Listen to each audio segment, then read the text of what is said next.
नमस्कार पुणी आज आउ गोटे नुआ रोषे आपण मानक अनेक अनेक स्वागत जनाऊँगी। आज ये मु चिंगुड़ी बेसर विथ मसला बनैबी। प्रथम चिंगुड़ी की आम भल भाव में धोई नबा, तापर से लुण हल्दी गोलैकी रखी नहीं गोटे कड़ाई रे अल्प तेल देदेवी। यही सब चिंगुड़ी की देकी भल भाव में भाजी नेबी। चिंगुड़ी टिके छोट साइज से मु तार मुंड गुड़ा काढ़ीनी। यही छोट साइज चिंगुड़ी को ना पूरा बेसर देकी रांधिले पूरा टेस्ट आसता है। चिंगुड़ी टिके भल भाजी होला पर्यंत आम एमती बसई थिबा। एठी चिंगुड़ी पूरा भल भाव में भाजी हो गलानी, एकदम गोटी गोटी होगी कलर भी भल आसी गलानी। यही भली चिंगुड़ी को आम भाजिकी बेसर बनैबा। यही सब चिंगुड़ी की मु गोटे प्लेट को काढ़ी नेबी। सबु चिंगुड़ी को काढ़ी सारा पर पुणी से कड़ाई रे मु अल्प तेल देदेवी। तेल टिके गरम हो गला पर से मु आलू गोटे को एमती छोट छोट साइज काटी नहीं से आलू को देदेवी। एठी मु गोटे आलू नहीं, आपण माने चाहिए आलूर क्वांटिटी अधिक भी नहीं पारे। आलूटा टिके सिझिला पर्यंत आम एमती भाजी नेबा, तार भी कलर भी भल आसीजिवो। आपण माने चाहिए आलू रे भी हल्दी लुण टिके देकी भी भल भाव में भाजी पारिबे। एठी हमर आलू हो गलानी, आलू को मु काढ़ी नेबी गोटे प्लेट को। तापर एठी मु अल्प मसला पाई प्रस्तुत करी नेछि। गोटे टमाट नेछि, गोटे पियाज भी नेछि, पियाज को छोट छोट काटी नेछि। तापर सेथिरे रसुण को दे देछि, अदा दे देछि, गोटे कंचा लंका नेछि। आपण माने चाहिए एथिरे सुखिला लंका भी नै पारिबे। गोटे चम्मच जीरा नेछि, दालचीनी खंडे नेछि, गोलमरीच 4-5टा नेछि। यही सब को मु भल भाव में पेस्ट बनै नेबी।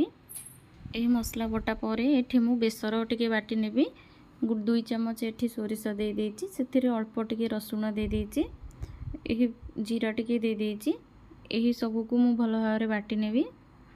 पुणी से कड़ाई रे जो अल्प तेल थिला से तेल गरम होला पर सेथिरे मु जीरा अल्प दे देली, गोटे सुखा लंका दे देली, तेजपत्र 2टा दे देली। यही सब फुटी गला पर एथिरे मु काटी रखी थिबा पियाज को दे देली। पियाज एठी भल भाव में भाजी होला पर्यंत आम एमती भाजुथिबा।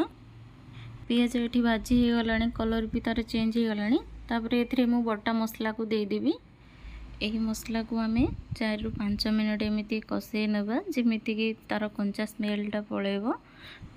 मसलाटा टिके कषे हो गला पर सेथिरे आम हल्दी गुंड मसला गुंड सब दे देबा।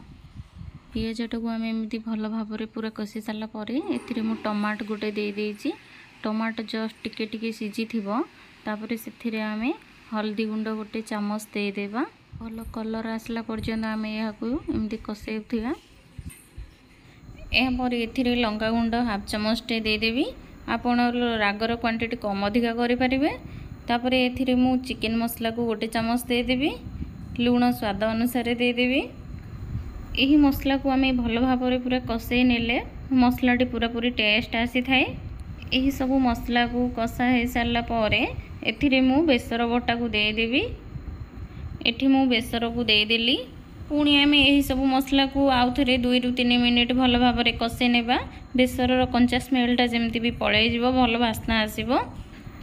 आजिर रोषेईटी आपण मानकु केमती लागिला कमेंट सेक्शन रे जणाइबे। भिडियोटी भल लगिले लाइक शेयर सब्सक्राइब करने को आदौ भूलें। यही सब मसला को कषाई सारा पर एथिरे मु आलू को दे देबी। आलू को 1-2 मिनिट मसला रे आमे टिके कषाई नेबा, जेमिति कि जहाँ टिके कंचा थिबो पूरा सिझी जिवो।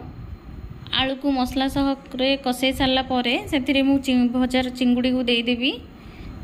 देखि पारुथबे चिंगुटार कलर केते सुंदर आसी जायछि। चिंगुड़ी भी देखिया केते बढ़िया लाଗୁछि, तरकारी भी पूरा टेस्ट आसबो। ये सब मसला सह चिंगुड़ी आलू को आमे भलरे टिके कषाई नेबा। यही सब कषाई सारा पर एथिरे मु गोटे कप पानी दे देबी।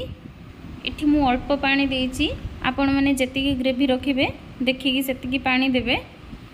तापर एथिरे मु गरम मसला को दे देली। एथिरे मु गोटे खंड आंबुल को दे देछि।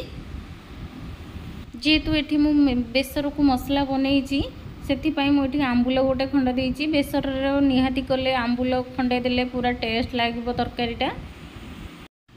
एठी पूरा फुटिबा को छाड़ी देइथिले। एठी हमर बेसर तरकारी पूरा फुटी गलानी।